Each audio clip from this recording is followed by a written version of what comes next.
Hi, this is Russell, DandyVoice. I'm going to read you a story from James Joyce. This video will be unedited, so please bear with me as I stumble over some sentences. And this story is called Araby.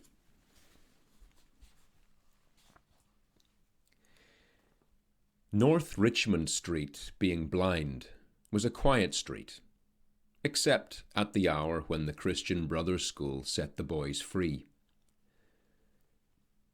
An uninhabited house of 2 stories stood at the blind end, detached from its neighbours in a square ground.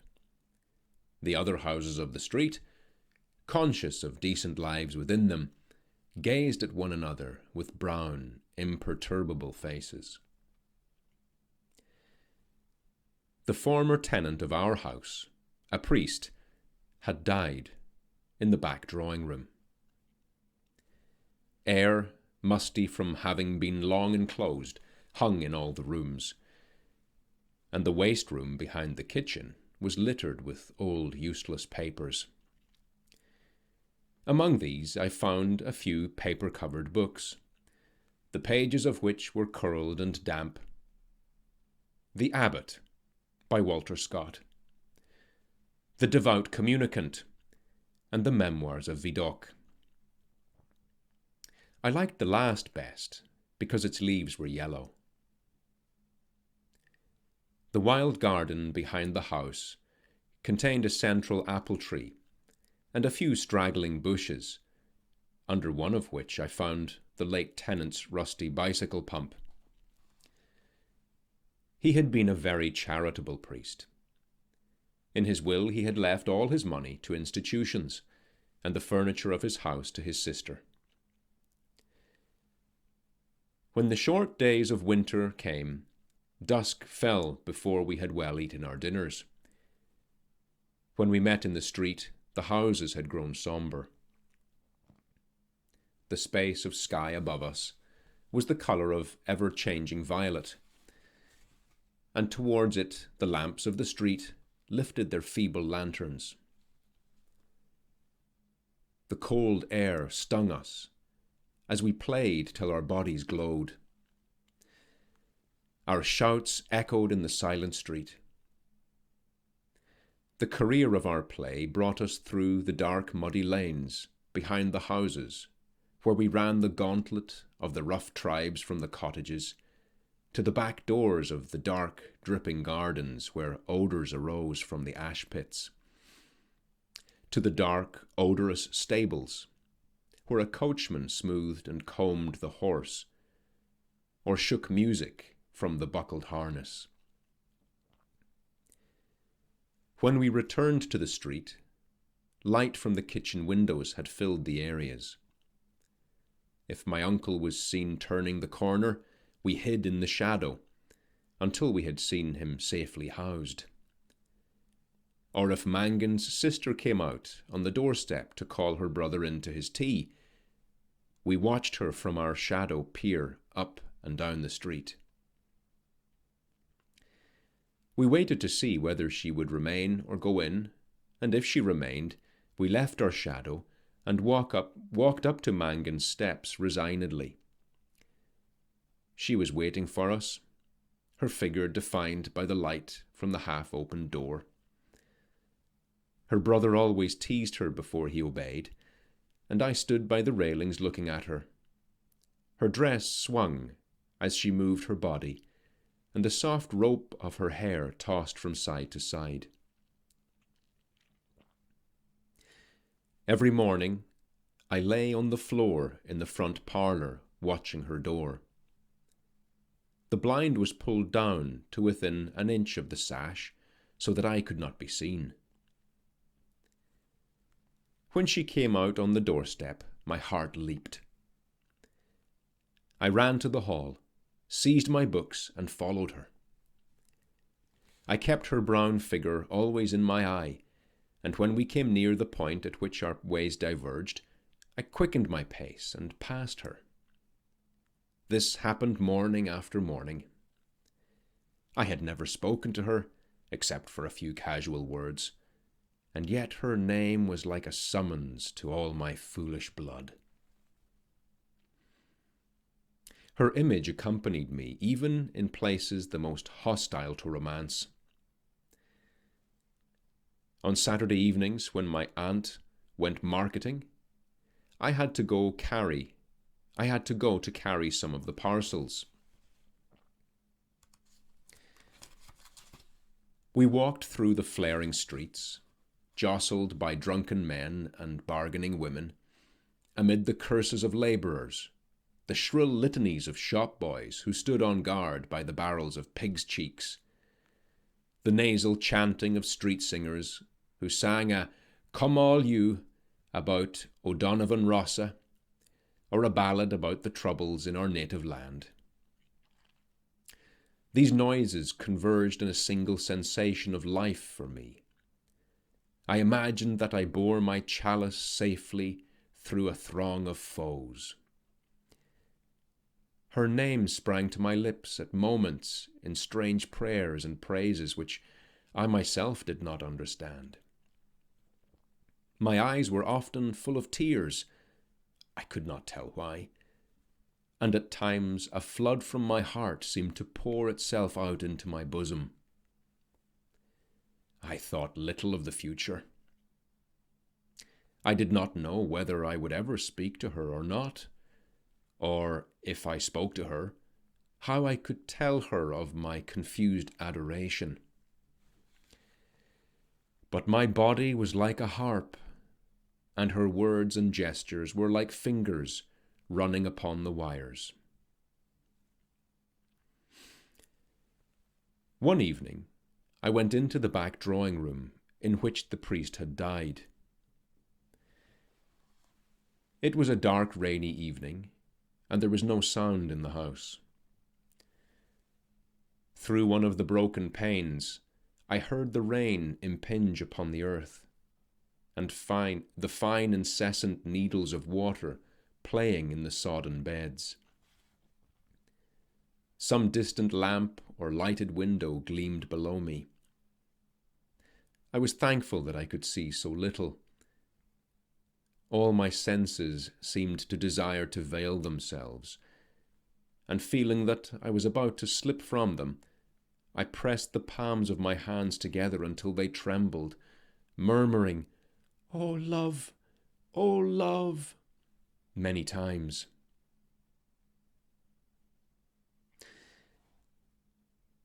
At last she spoke to me. When she addressed the first words to me, I was so confused that I did not know what to answer. She asked me, was I going to Araby? I forgot whether I answered yes or no. It would be a splendid bazaar, she said. She said she would love to go. And why can't you? I asked. While she spoke, she turned a silver bracelet round and round her wrist. She could not go, she said, because there would be a retreat that week in her convent. Her brother and 2 other boys were fighting for their caps, and I was alone at the railings. She held one of the spikes, bowing her head towards me. The light from the lamp opposite our door caught the white curve of her neck, lit up her hair that rested there, and, falling, lit up the hand upon the railing. It fell over one side of her dress and caught the white border of a petticoat, just visible as she stood at ease. "It's well for you," she said. "If I go," I said, "I will bring you something." What innumerable follies laid waste my waking and sleeping thoughts after that evening! I wished to annihilate the tedious intervening days. I chafed against the work of school. At night in my bedroom and by day in the classroom, her image came between me and the page I strove to read. The syllables of the word Araby were called to me through the silence in which my soul luxuriated and cast an Eastern enchantment over me. I asked for leave to go to the bazaar on Saturday night. My aunt was surprised and hoped it was not some Freemason affair. I answered few questions in class. I watched my master's face pass from amiability to sternness. He hoped I was not beginning to idle. I could not call my wandering thoughts together. I had hardly any patience with the serious work of life, which, now that it stood between me and my desire, seemed to me child's play. Ugly, monotonous child's play. On Saturday morning, I reminded my uncle that I wished to go to the bazaar in the evening. He was fussing at the hall stand, looking for the hat brush, and answered me curtly, "Yes, boy, I know." As he was in the hall, I could not go into the front parlour and lie at the window. I left the house in bad humour and walked slowly towards the school. The air was pitilessly raw, and already my heart misgave me. When I came home to dinner, my uncle had not yet been home. Still, it was early. I sat staring at the clock for some time, and when its ticking began to irritate me, I left the room. I mounted the staircase and gained the upper part of the house. The high, cold, empty, gloomy rooms liberated me, and I went from room to room singing.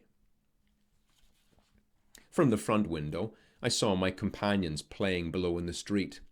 Their cries reached me, weakened and indistinct, and leaning my forehead against the cool glass, I looked over at the dark house where she lived.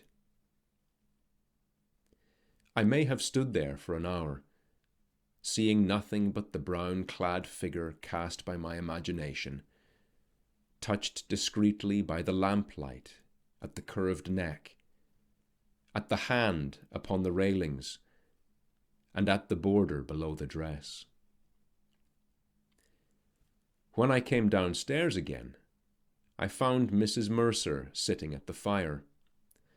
She was an old, garrulous woman, a pawnbroker's widow, who collected used stamps for some pious purpose.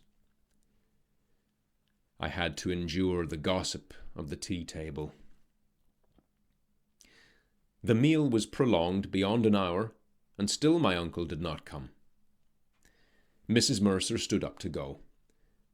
She was sorry she couldn't wait any longer, but it was after 8 o'clock, and she did not like to be out late, as the night air was bad for her. When she had gone, I began to walk up and down the room, clenching my fists. My aunt said,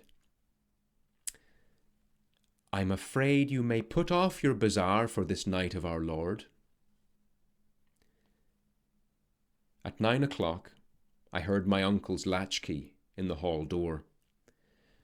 I heard him talking to himself and heard the hall stand rocking when it had received the weight of his overcoat. I could interpret these signs. When he was midway through his dinner, I asked him to give me the money to go to the bazaar. He had forgotten.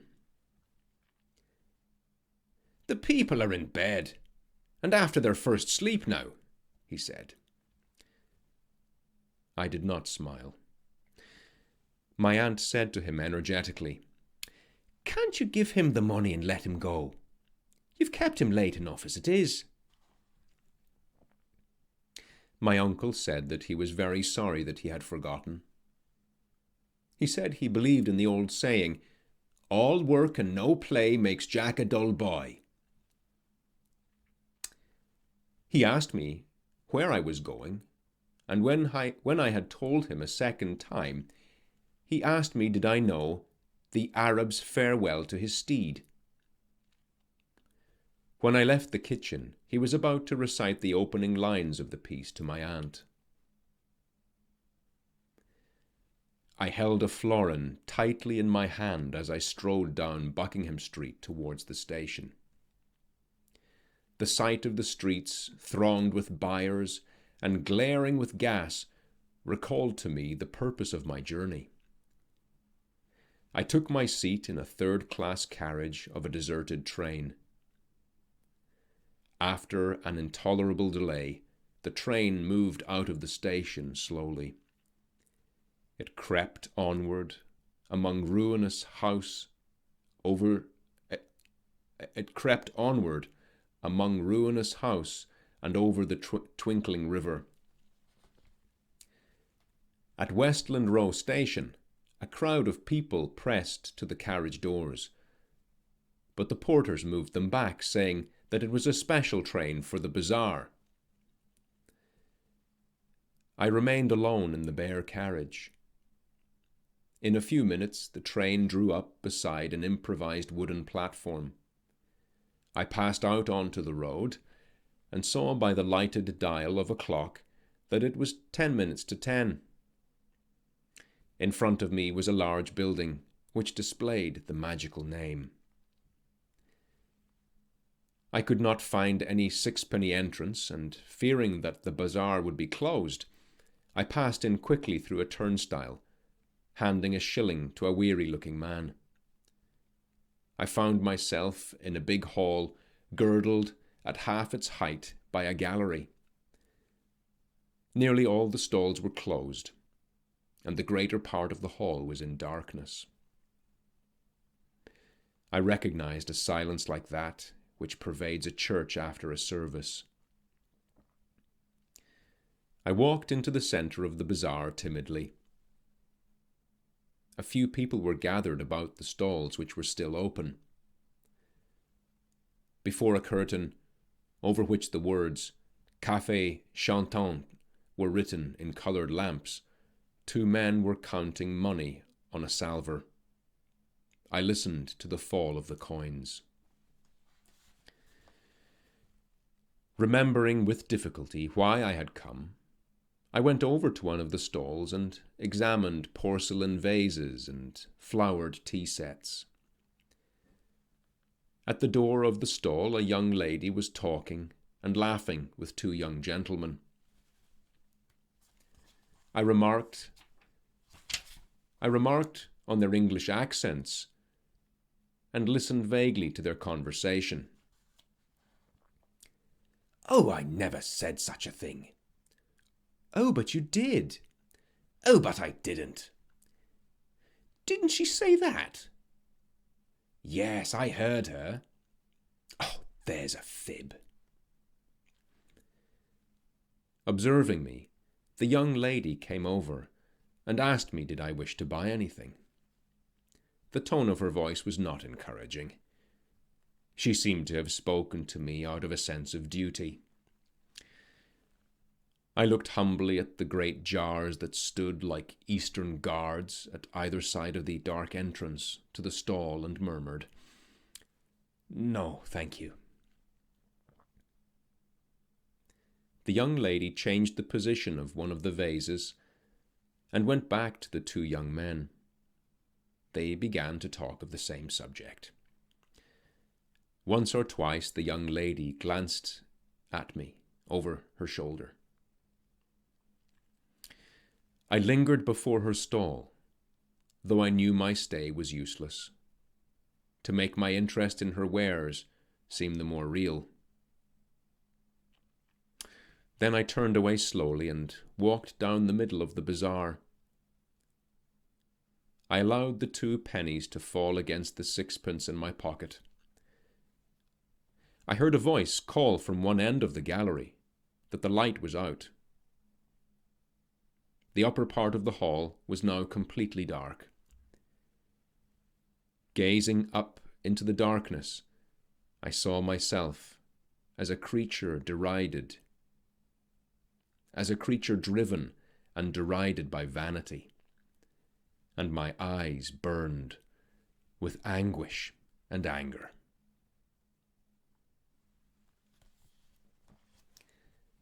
Thank you for listening.